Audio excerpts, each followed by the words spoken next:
Hello and welcome to CEDA's Global Matters live stream on the Geoeconomic Outlook in 2025. My name's Andrew Barker and I'm Head of Research at CEDA, the Committee for Economic Development of Australia, and I'll be the host and facilitator for the discussion today. I'd like to start by acknowledging the traditional owners of the lands on which we all meet. Today I'm joining you from Brisbane or Meanjin on the land of the Yagara and Turrbal people, and I'd like to pay my respect to their elders, past and present. We have a fantastic turnout today, which is great to see. I guess there's a fair bit going on in global economics at the moment, and I really look forward to helping unpack it with our expert participants today. I'd like to extend a warm welcome to those joining us online and welcome our panelists, Vishrut Rana, Senior Asia Pacific Economist at S&P Global Ratings, and Dr. Merriden Varrall, Geopolitics Australia Lead at KPMG. The format for today is for Vishrut and Merriden to give an introduction on the key issues that they are watching in 2025. They certainly shouldn't be short on things to talk about, followed by a question and answer session with our panel. We welcome lots of audience participation in the Q&A, and you can do this at the Pigeonhole app via the link that you can see on your screen, or you can go to ceda.pigeonhole.at and use the passcode 2025 Outlook, all one word, all in capitals. On Pigeonhole, you can post your own questions and also vote on the questions asked by others so we can see what are the most popular questions. And you can put those questions forward at any time. We'll endeavour to answer as many as possible during the allotted time. Before we get to all that, though, I'll start with a brief background on the economic situation at the start of 2025, just to set the scene for where we're starting from before we get into a more detailed discussion. I'll share a few charts, partly because as an economist, I really like to start a discussion with a few charts, but also because hopefully this helps set the context for the rest of the live stream. So to start, these are projections from the International Monetary Fund's latest World Economic Outlook update issued last month. And based on that, we're looking at relatively lackluster growth globally, which is consistent with the projections of other international organizations as well, with quite big divergence across regions. So in the United States, growth is much stronger than other developed countries, revised up from 2.2% to 2.7% for 2025 in this latest forecast. It's worth noting this included just policies that had already been enacted as of last month, so it doesn't yet include the effect of policy decisions since the Trump administration took over in the US. Chinese growth is higher again, but weaker than what we've come to expect over the past 3 decades and predicted to ease. Gradual pickup is expected in growth in Europe, partly as a consequence of interest rate cuts. Interest rates have been able to be cut because inflation has been brought under control globally after supply chain disruptions and fiscal and monetary stimulus triggered an inflationary outbreak basically everywhere around the globe coming out of the pandemic. The final chart I just wanted to share with you, I think is important to set the context. And what this is a news-based index of trade uncertainty, which hit a new high globally at the start of 2025. This is bad news for global economies as trade restrictions prevent mutual gains from specialisation and from trade, and uncertainty also holds back investment, which is a key driver of economic cycles as firms wait to see how things pan out before they commit to new investment. Of the charts I've shown you, this one's also probably the most out of date as it excludes the US announcement of 10 to 25% tariffs on imports from Canada, Mexico and China and the reaction to that. If these are fully implemented, and of course there's some uncertainty there too with the 30-day delay for Mexico and Canada announced this week, these would see the weighted average tariff on US imports go from 3% to 11% or 5 times larger than the 2018-19 trade war. So we're looking at pretty significant potential disruptions to global trade. So with that bit of context on the starting point, I'm really looking forward to hearing from our expert speakers today, starting with Vishrut. Vishrut, can you tell us about 3 trends that you are watching in 2025, please? Thanks, Andrew, and hi, everyone. So my 3 trends follow on quite nicely from the last chart that you just showed, Andrew, which is regarding the the trade uncertainty, which is certainly top of mind for us as we think about the global and the Asia Pacific economy, and of course how that affects Australia. Broadly speaking, the three related but slightly diverging trends that we're seeing are that I'm watching out for are the U.S. economic outlook. And that's the first one. A lot of pluses and minuses that are affecting the U.S. economy at the current point in time. The growth momentum is pretty strong. However, we're seeing a lot of uncertainty, as we highlighted, which will be influenced quite significantly by the trade frictions and the uncertainty around the trade policy, particularly in the United States. So that's the first major trend. Those forces are also having an effect on inflation. In addition to all the dynamics that are affecting inflation on the other side, we're seeing a lot of services inflation, core price pressures, how the Fed is going to react to that, how that's affecting global interest rates. A lot of uncertainty on the interest rate front as well. And that's my second key swing factor for the economy for this year. And finally, third is China's economy and how that is going to evolve over the course of this year as well. We saw the fourth quarter performance being stronger than anticipated, although the actual strength of the economy may be slightly weaker than the 5.4% number for the growth, but still we did see an improvement in economic activity following some stimulus measures, and we are watching out for the direction in that. So to expand a little bit further, I want to talk first about the U.S. economy and the trade-related uncertainty, and specifically, I want to talk about three sub-factors. So, first of all, the outlook for commodities. This is quite important in APAC and also for Australia. Australia is roughly net neutral on the energy front, right? So Australia as an economy is a net exporter of energy products. However, Australian consumers are exposed to energy prices and would benefit from lower prices. So there's a trade-off there. For Asia Pacific as a whole, lower energy prices are generally a little bit more favorable. We do anticipate that there could be, over a medium run, greater energy production out of the US. This could be something that could be influencing energy prices. However, in the near term, there's a lot of volatility and certainly a big question mark on that front. Secondly, expanding a little bit, how do we read these tariff strategies out of the US, and what are some of the factors behind that? So there's a couple of questions that we ask, and so first one that we ask is, are tariffs a net negative for the US economy? And it's a difficult question to answer. From economist perspective, of course, tariffs result in frictions. They do have certain issues. I want to talk about three of them in particular. So first of all, let's say, what is the primary impact of tariffs on the US economy? The first thing is that it drives up costs for firms that are importers. Right, so firms that use imported inputs will have a higher cost structure. That means they'll be able to produce less. It kind of reduces the productive capacity of the economy on that front. The second thing is that there is this effect on investment, and which the US administration is after. So in order to bypass tariffs, perhaps you want to invest in the United States, produce domestically, move some of the production, for example, from USMCA partners.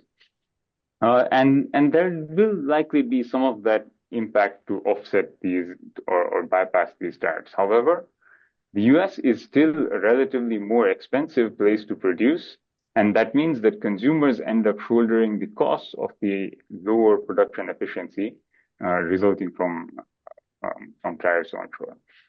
And the third thing, of course, is broader costs to consumers, which we'll talk about a little bit more when we get to inflation.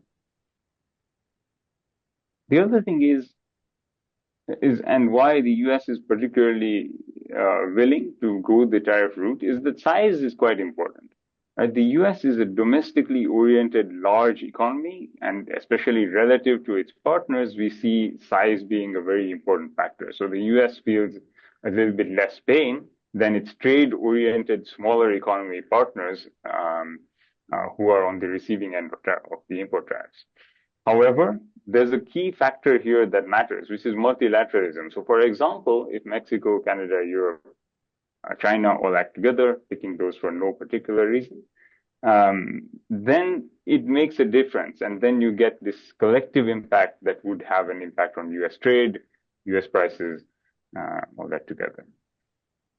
So putting it all together, what does that mean for US growth? What does that mean for Asia Pacific economies overall? What does it mean for Australia? In our view, Asia Pacific has historically and traditionally been a very trade-oriented region. It has benefited very significantly from free trade and fluid supply chains. And that means that frictions, even if they're not directed in any specific country in Asia Pacific, in our view, it would be a net negative for the growth and investment trajectory in these economies. For Australia, even frictions that are between the US and China would still be a negative for Australian growth story, as these are important trade partners for Australia. They're part of key supply networks. Australia's economy is significantly open on the trade front as well.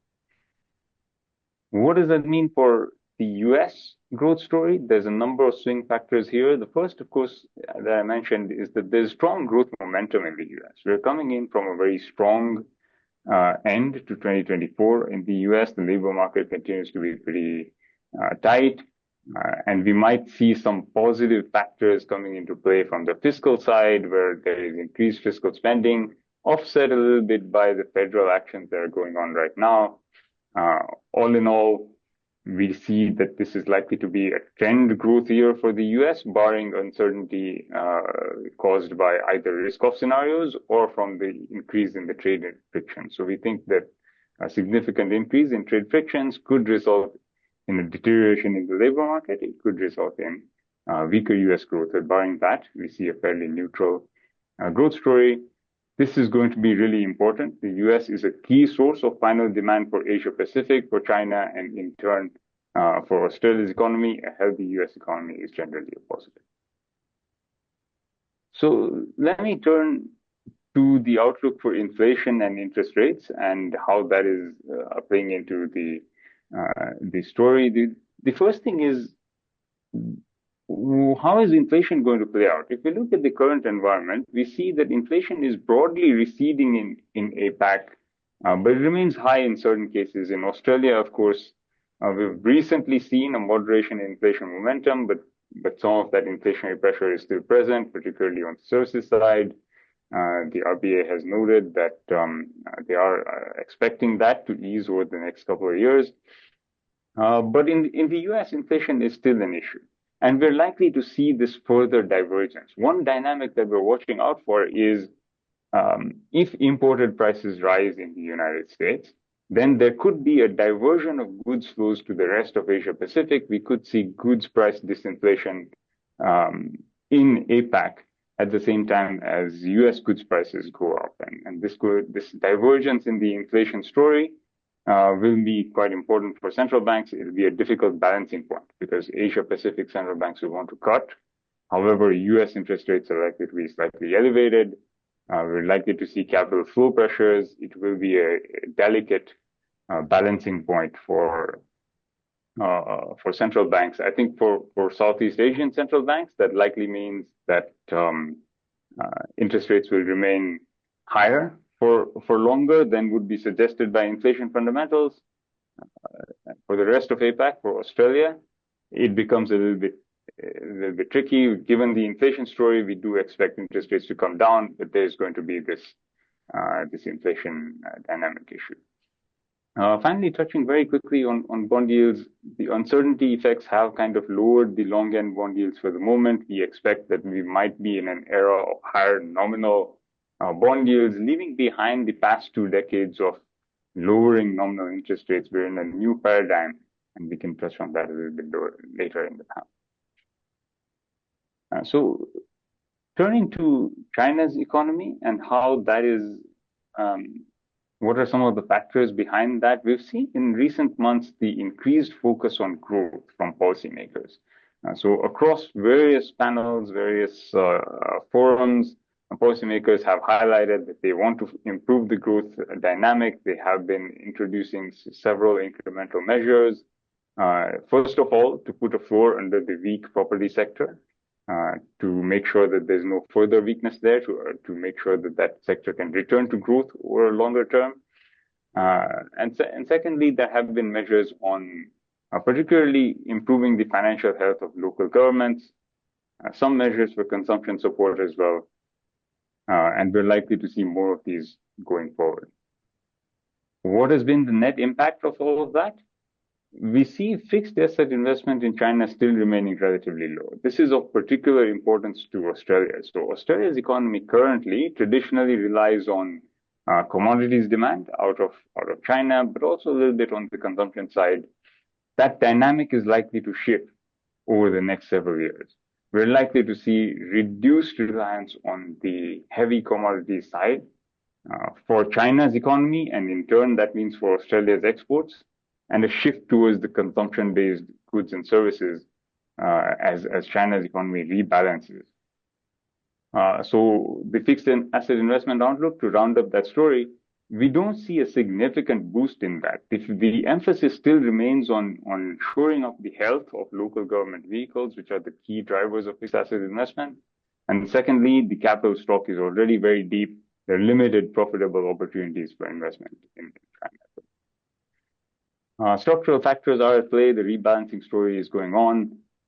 There is an issue related to demographics, the slowing working age population growth. There are issues with spare capacity and manufacturing. So here is an interesting point that I just really should want to highlight right up front. China's competitiveness in the manufacturing sector has meant that there's lower demand in the relatively uncompetitive services sector, and we can tend to see that impact in the slight weakness in the labor market, and that's a dynamic that will have to be managed going forward. So all in all, if China's growth does manage to strengthen this year on the back of strong stimulus, that will be a growth positive in the short run.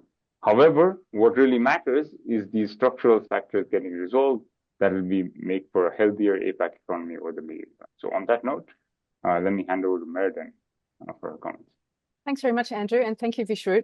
So I'm going to talk about what I'm watching, the key issues that I'm watching in 2025, and what the world is looking like in 2025. So when we're thinking about the world in 2025, at the risk of sort of taking an easy way out, we're looking at a continuation of the world in 2024, and in particular areas. What we've been seeing geopolitically over the past few years is a shift in the order, in the international order. So quite a profound shift that really requires us to pay attention. And what that is a shift away from a liberal international world order to something that we're kind of capturing in this conversation that people call a geoeconomic world order. And that is where that division that we have taken for granted for decades between politics and economics is now starting to become a lot more blurred. And we're seeing, to use a popular term, the weaponization of trade and investment and economics. There are four major drivers that are pushing this shift in the system, and I strongly expect these drivers to be a dominant feature of 2025. The first one of these drivers is structural competition. And some people look at this as great power competition between the US and between China for supremacy within the system, but it's something more than that. This competition between China and the US is symptomatic and reflective of something bigger that's happening, which is actually competition about the nature of the system itself. So they're not just vying for supremacy within the existing system. There's a competition afoot that is about what the system actually looks like. And China and the US are kind of the representatives of that, but they're not the whole story. The system that we have was built very deliberately at the end of the Second World War and reflects a set of interests and a set of philosophies and values that, in fact, the whole world does not share. And so we're now seeing other actors who weren't around the table at the end of the Second World War wanting more of a say in how the system works. And you can see that reflected, for example, in the BRICS. And the expansion of the BRICS, that's Brazil, Russia, India, China, and South Africa, that there's an expansion of that organization as more and more countries who don't think the Western-led order is necessarily legitimate are starting to join together and want to challenge that order. So we're going to see more of a trend in that in 2025. The second theme is the decline of truth and trust. And this is something, again, that is happening all around the world. Citizens around the world are becoming very disenchanted with the political status quo. They feel that they have been left behind. They feel that they've been marginalized, and they're moving away from the center of politics. They're moving extreme left, extreme right. There's more of a role for identity politics. And that creates very fertile ground for leaders of a populist kind of mindset to come in and say, I can fix this. I'm not the status quo. I'm not the institution. I'm something completely different. Vote for me and I'll sort these problems out. And we are seeing that play out. And last year, I think almost half the world's population went to the polls. And this year, although it's not such a big year for elections, we are going to see some other consequential elections. And we need to keep an eye on those because that trend towards the extremes and away from the centre is going to continue this year. The third theme is the competition over tech, what some people call a tech Cold War. And that's the race for tech supremacy because information is power, data is power. So we're going to see that continue this year. And the last theme that we're going to see play out even further in 2025 is the way that climate change continues to disrupt geopolitics and that geopolitics and competition continue to affect the way that climate change is dealt with by nation states.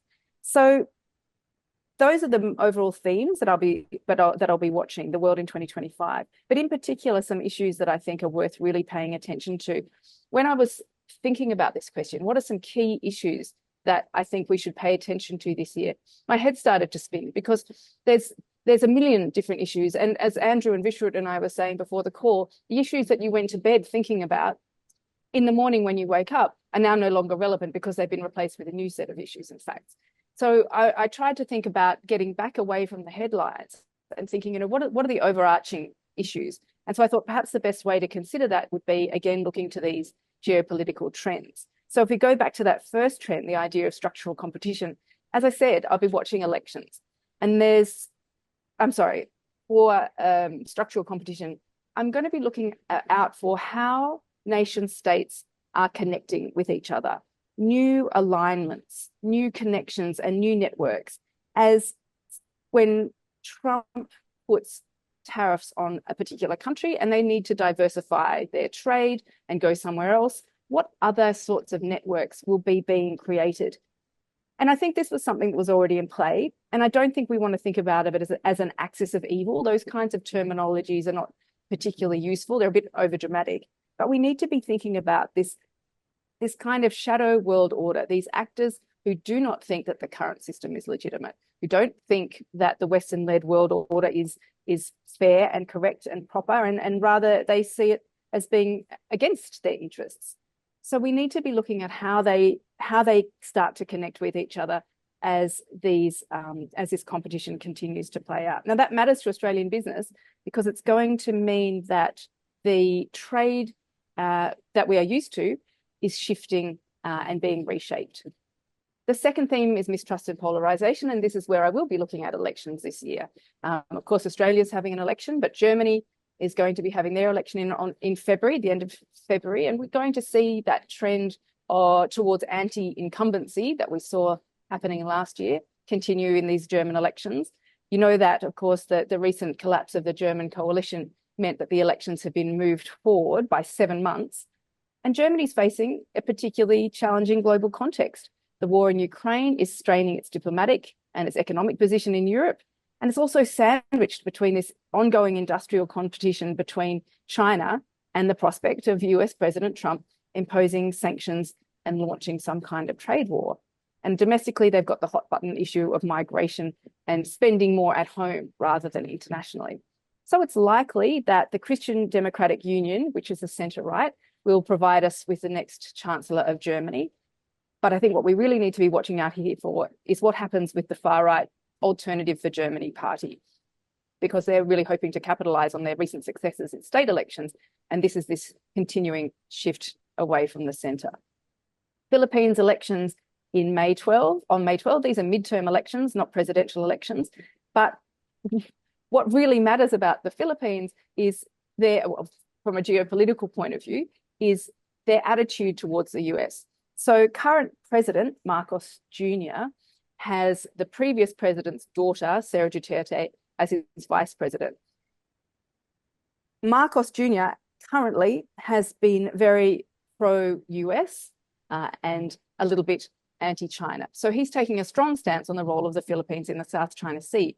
But those politics can change. Domestic politics and domestic positioning can change how the Philippines plays its role in the South China Sea. And of course, the stronger position the Philippines takes in the South China Sea, the more potential for disruption and tension there are. And that, of course, affects Australia's stability, security, peace, as well as supply chains and trade routes. Canada, elections going to be coming up somewhere before the mandated deadline of October. And here again, anti-incumbentism, a move away from a liberal President Trudeau and towards a much more conservative agenda. Chile is in November. Again, most polls pointing towards a kind of a right-wing victory. And then Australia, our own elections before May. There was an interesting article in the AFR a couple of days ago, looking at the way that the growing political influence of the middle class and the working class in Australia is affecting Australian politics. And they drew a comparison, for example, with UK in Brexit and the US, and indeed across Europe, about the alienation and disenchantment of this group driving the rejection of the political status quo. So while it's not as extreme as some of the things that we're seeing in other parts of the world, this is a phenomenon that's true in Australia as well and is having an impact on our elections too. The third theme is the tech Cold War, and I'll be looking in this at what developments we have in AI and in quantum. So you'll recall, of course, that a couple of weeks ago, there was a flurry of headlines about the Chinese AI tool DeepSeek, and some people described it as a Sputnik moment. And whether or not you think that's true or a little bit hysterical, the idea that this is your adversary getting ahead of you in something absolutely fundamental is profoundly important to how geopolitics plays out. I'd also be looking at concerns and possible regulations around digitally connected products, for example, electric vehicles. So in this, global supply chain question of where will China's electric vehicles go if the US doesn't want to accept them because it affects their manufacturing and the EU's in a similar position, that's great for Australia. We might get less expensive electric vehicles.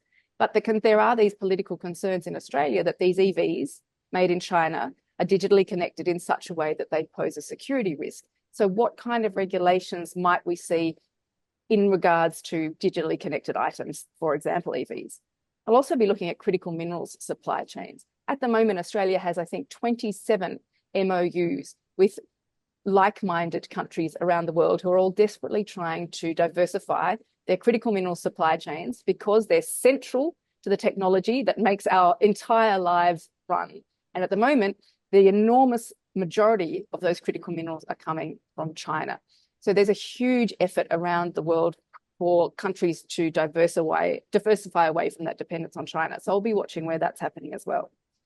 And the fourth theme here is a climate crisis. And what I'm going to be watching here is what policies and politics and corporate actions do on climate change. Because there's talk now that we need to slow down our emissions reductions targets, that they may be too ambitious, but the way in which we deal with climate change will have an enormous impact on the stability or otherwise of our region in the next few years. So those are the main things that I'm going to be looking out for in 2025. Thank you, Andrew. Thanks very much, Merriden. It's a fascinating and again, very comprehensive view on the geopolitical trends in 2025. There were a couple of points that I thought came together nicely with the introduction Vishrut gave. So the example of Germany is a really good example of a country that's being affected by what's going on geopolitically, and about the point that Vishrut raised about China moving more to consumption, moving away from investment. Germany, as a capital goods exporter, is of course getting affected by that economically. Its economy shrunk in the past couple of years, as well as its effect on its gas supply from Russia. So those economic effects have had very real effects on politics within Germany as well. So that those feedback effects are very important. Another point that I thought sort of came together from both of you was Vishrut's point about the US being a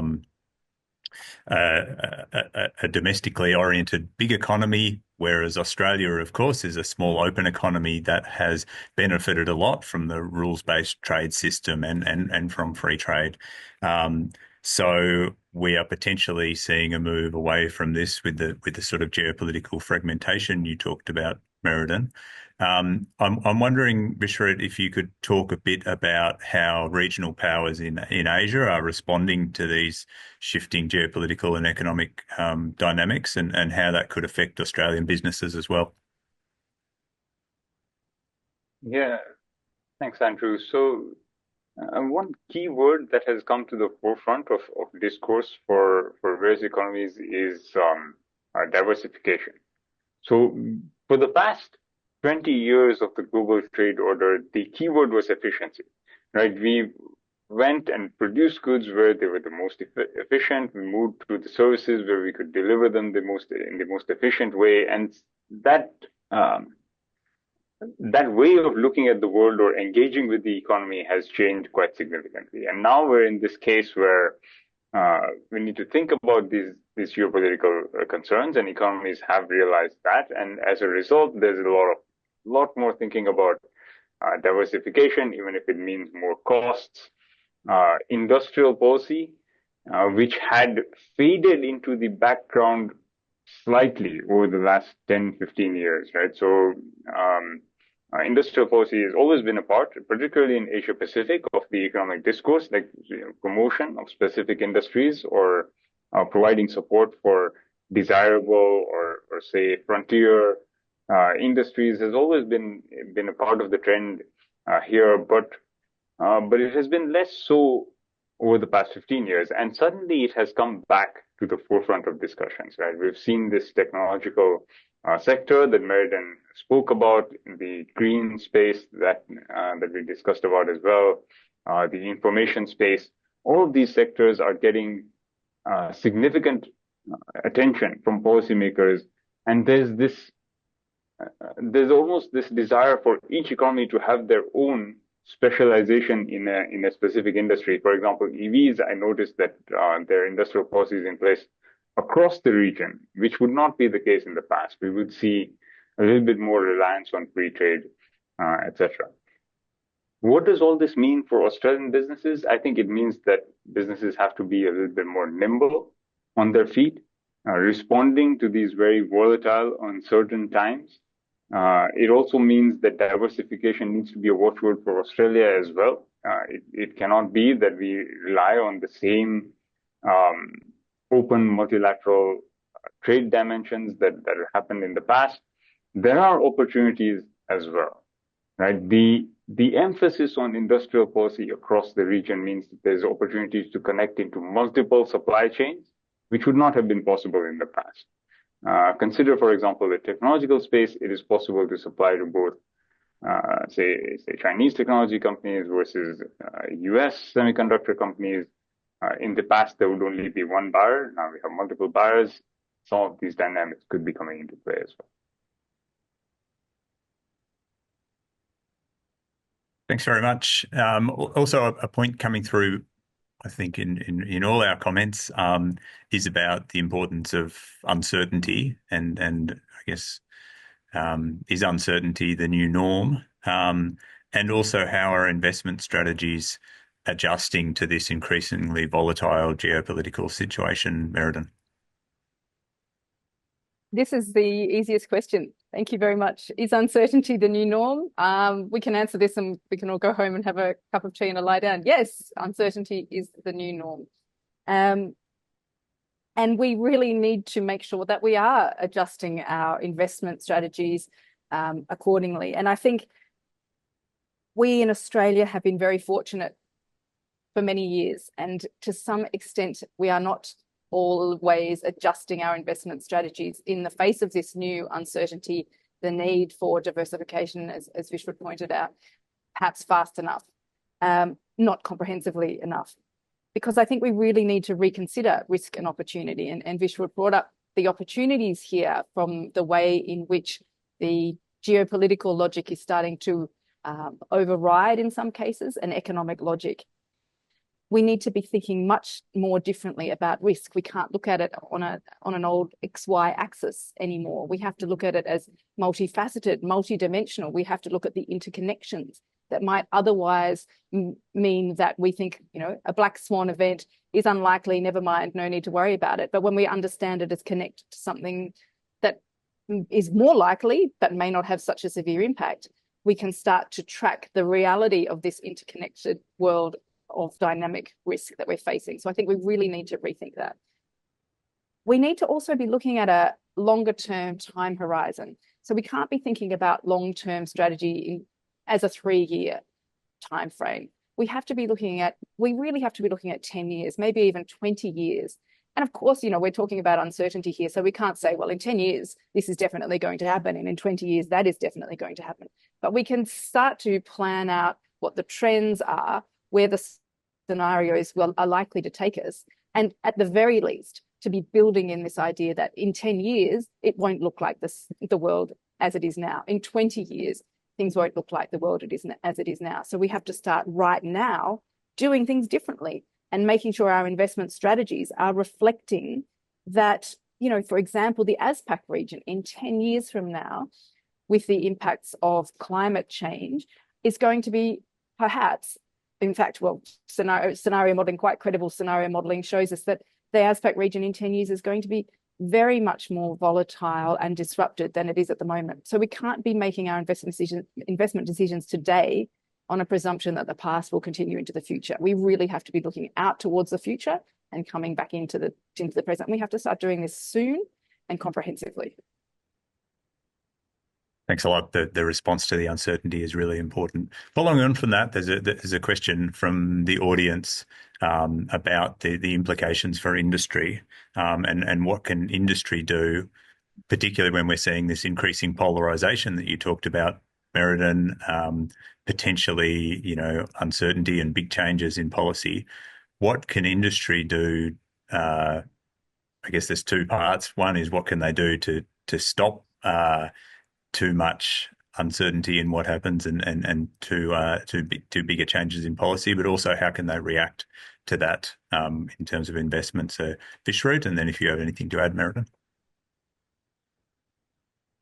Yeah, that's actually a very tricky and a key question for the next several years, perhaps as Merriden pointed out, for a foreseeable horizon, because we are really in this new dynamic. The way of doing businesses has changed. It is a tricky environment to respond. I think one thing to repeat back from comments earlier is diversification is becoming increasingly important. And as Merriden pointed out, the way of managing risk has also changed. It has evolved. Businesses need to rethink their entire risk strategy and need to be prepared for these unexpected outcomes and be prepared to respond quickly. So I think it is a case of the quickest bird getting the worm in this case. And if you're able to respond to changes in a timely fashion, then you have an advantage in the business space. The other thing I would also point out is that the adapting over a medium run to these changing dynamics. So particularly, I mentioned how there's some structural shifts that are going on, for example, in China, right, away from goods towards services, but also in the rest of the world. In the US also, we're going to see this shift of the economic landscape from a open trade to a, say, more conservative trade, less globalized environment. And there's a need to kind of be plugged into both of those structural stories to be relevant over the medium run. So how does a business look like in a less globalized or in a situation where globalization has kind of stagnated? What are our business prospects like? How do we kind of plug into these new stories? Those are some of the questions that we need to think about. May I add to that quickly, Andrew? Thank you. I think when we're thinking about the implications for industry, and I think that question is so great because it's asking what can industry also do to help mitigate the uncertainty and disruption that we're talking about here. But starting with the easier one about what can industry do to respond, I think the first thing to be very cognizant of is that different industries are differently exposed. So shameless plug for the top risks report we released last year. We do an industry kind of heat map, and we look at how the retail sector versus the mining and mineral sector versus other sectors are exposed to some of these geopolitical risks. It's quite loose, it's not particularly detailed, but it gives a sense that in different ways, different sectors are vulnerable. And that's the first thing that we have to understand, right? We have to know how we're exposed, how our particular business and our particular industry is exposed and vulnerable, because it's not the same. And then what we have to do is we have to work out the signals that matter to us and the risks that matter to us. So say, for example, you're most concerned about supply chains and trade routes through the South China Sea. You need to set up signals and alerts that are going to tell you when something that worries you is likely to happen. Is there going to be a collision? Is there going to be a tension, an escalation of tensions? You have to know the signals that matter to you, and you have to set up a system so that you can track those signals. We would suggest that you undertake scenario modeling so that you know that if that thing happens, you understand how it's going to hurt you, where it's going to play out, and then, of course, develop action plans. If it's going to be the South China Sea, you know what the signals are, you know how it's going to hurt you, and you have something already in place so that you know what you're going to do differently. So there are some really practical ways that businesses can prepare themselves and build their resilience. In terms of how industry can help stop and mitigate this uncertainty and this disruption, it's very hard. You know, this politics is outside of our control.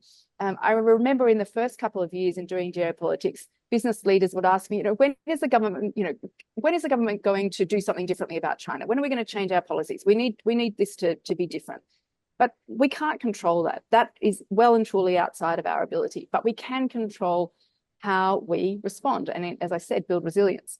I do think, though, that business has a role in trying to maintain trust and trustworthiness. In that geopolitical theme I mentioned about the erosion of truth and trust, what the research shows is that as trust in public institutions diminishes, expectations of businesses and corporate actors is increasing. So people around the world expect more from businesses to fill that trust gap, to move into that breach. Now, that is not easy, but there is a real opportunity there for businesses to behave in, and this has to be defined carefully, responsible ways. So I think there's a real opportunity for business to consider how it can help mitigate that uncertainty and that trust in the way that we behave. Thanks very much. A couple of great questions to it. Great answers to a tricky question.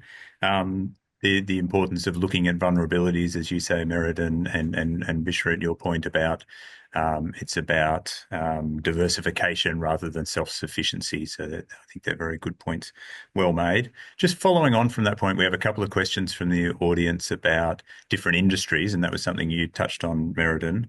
But a question about which industries do you expect to see the greatest jobs growth and economic growth in 2025, including in the context of the climate transition and some of the opportunities there. Do you want to start, Vishrut? Sure. Yeah.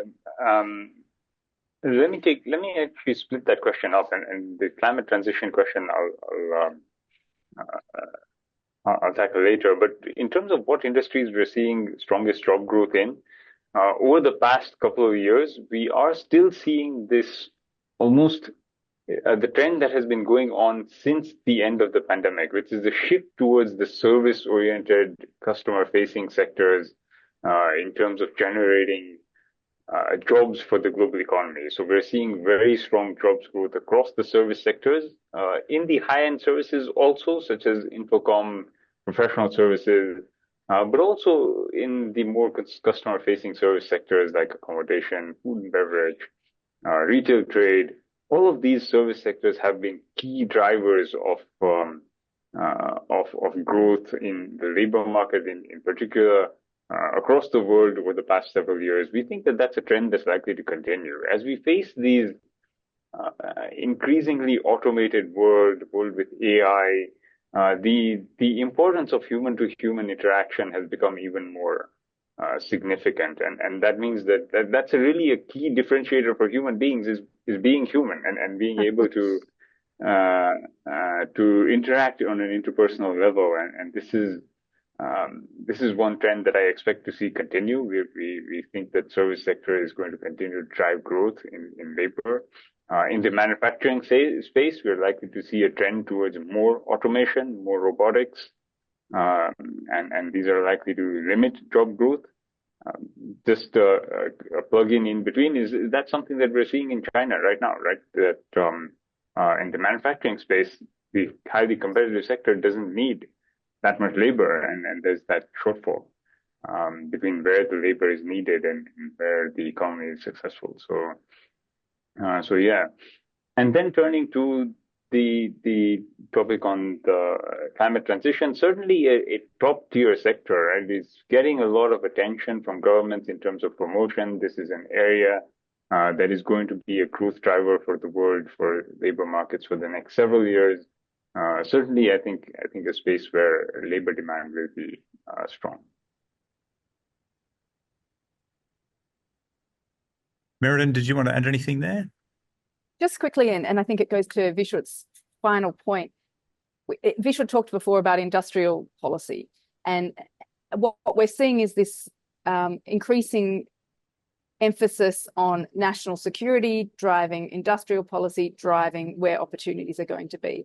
So if you go to the sort of the beginning of that equation, where are there going to be growth?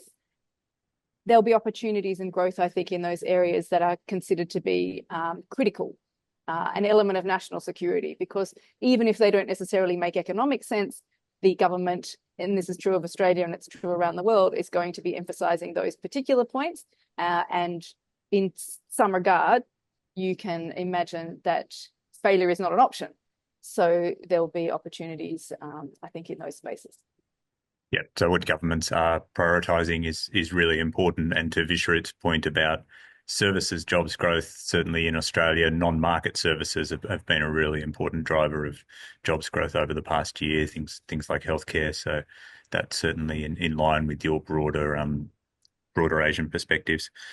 Coming back to the US and trade policy in the US, we have a question on the implications of that. You know, if we do see greater restrictions on trade, what are the implications for investment flows, and specifically for Australia, what would be the implications for Australia? Vishrut? So we see impacts coming from two major fronts. Let me kind of narrow down to two major fronts that we're watching out for. The first is via the Australian economy's exposure to China. In particular, in China's economy, the manufacturing space, investment space, and the real estate space. These are the three key areas that are affecting Australia's economy in the current context, right? And those areas will be affected by US trade policy. How so? Manufacturing will be directly affected. If there are trade frictions, we're likely to see reduced demand for Chinese manufacturing, etc.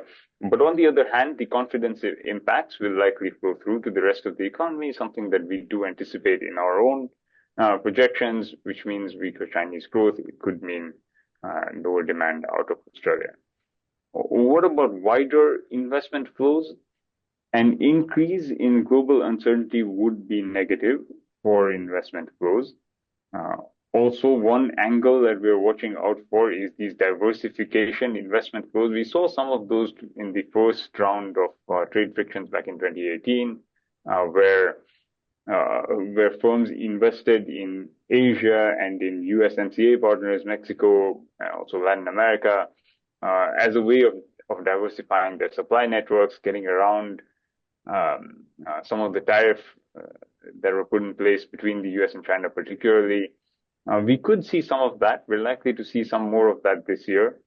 Also over the next few years. However, we don't think that this is significant enough to offset the weaker demand resulting from less free trade in some sense. So there could be some specific investment benefits for some certain economies. However, we don't really see that as being like a game changer, and certainly not in Australia, which has not been as benefited from the manufacturing space as other economies in the region.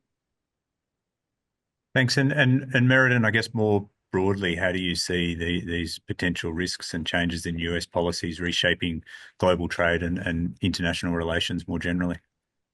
Yeah, I think from a geopolitical point of view,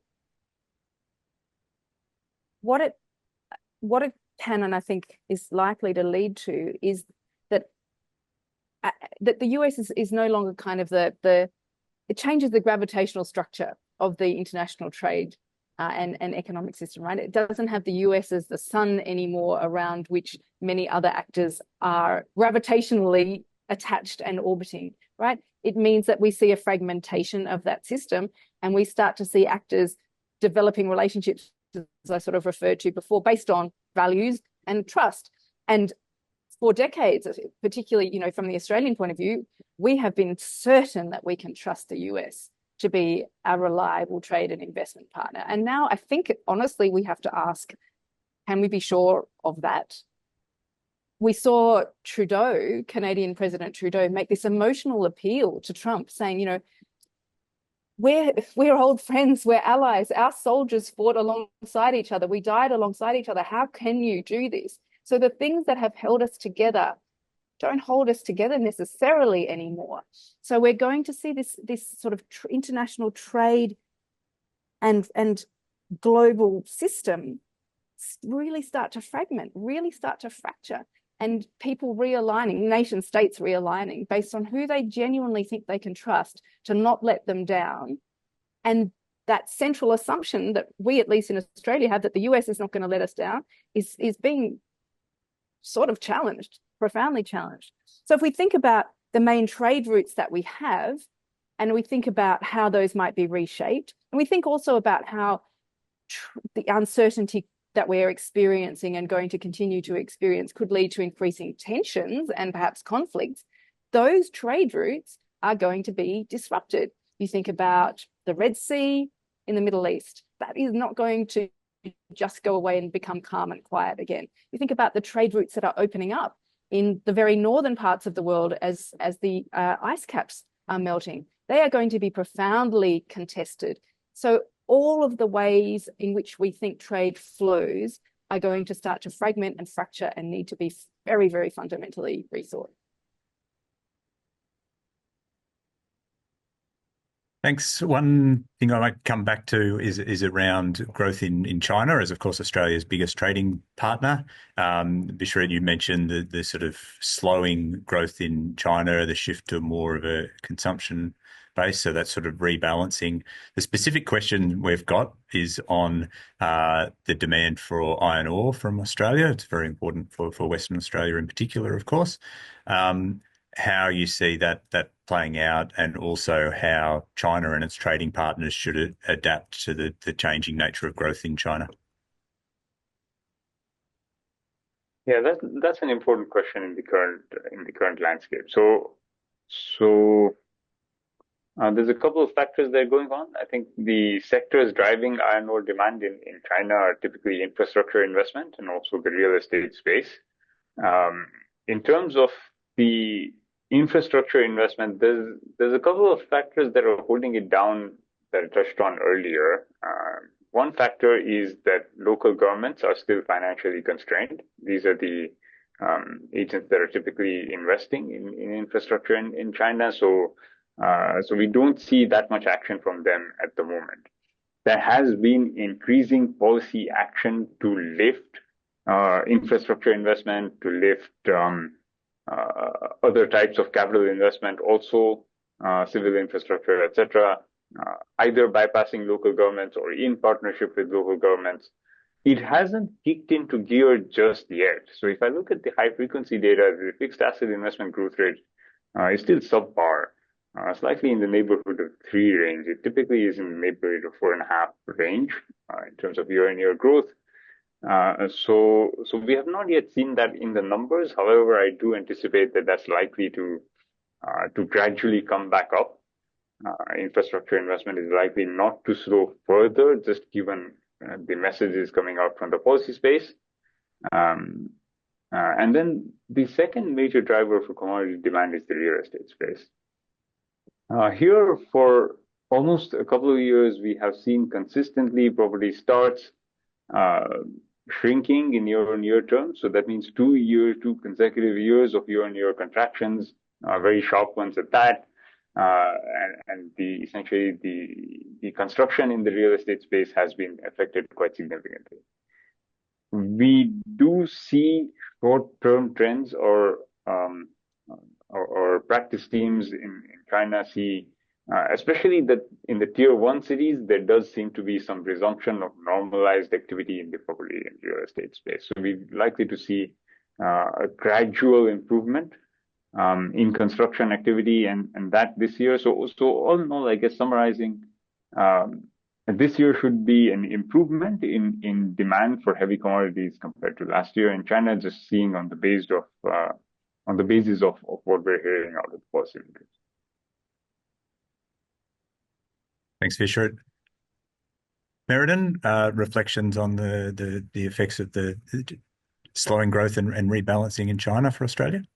Yeah, I think the demand for iron ore is such a perennial question for Australia because it's so important to our economy, and I've often heard people sort of argue that we're going to be okay because China's always going to need our iron ore. But as Vishrut points out, there's a lot of domestic factors affecting demand over there. But I think what's also important is, when we're talking about diversification, so are they. They don't want to be dependent on our iron ore any more than we want to be dependent on them for critical minerals or rare earths. And so for many years now, they've been very actively trying to improve their capacity for reusing and recycling, but also getting iron ore from other countries, building huge ports on the East Coast that can take the Varrall ships to bring iron ore from other parts of the world. They don't want to be dependent on us. And so while their demand may increase, that doesn't necessarily immediately correlate with demand for Australian iron ore. And that's something that we really have to be thinking about. We cannot continue to depend on these kind of requirements for our heavy commodities into the future.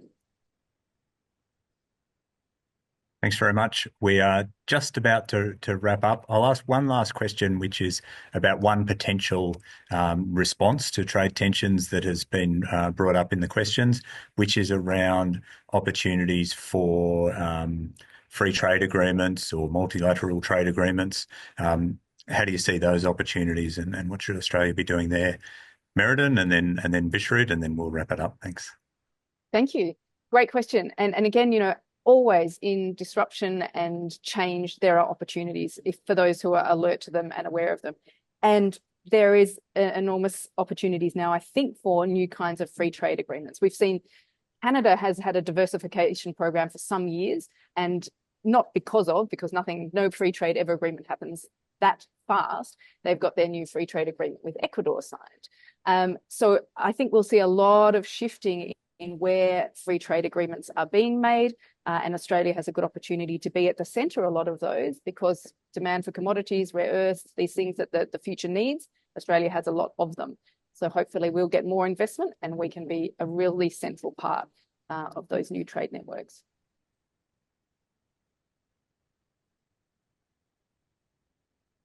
Sure.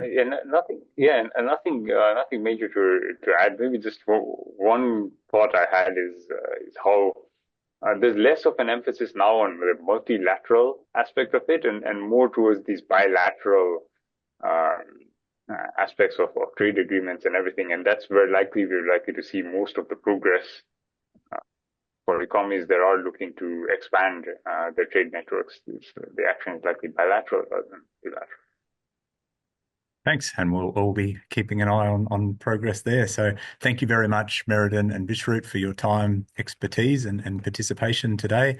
Much appreciated. Thank you for the audience for the great questions. We didn't quite get through all of them, but we had some really good ones to get through. For the viewers, you'll receive a post-event email with a link to the recording of today's discussion, which will also be available on CEDA's website in approximately 1 week. And please stay in touch with upcoming discussions on the website as well. And you can register there for CEDA's upcoming events. And the next in this series on the 31st of March is going to be on trade, tariffs, Trump, a conversation with John Denton, AO President of the International Chamber of Commerce. So it flows on very nicely from this discussion. Thanks again and enjoy the rest of your day.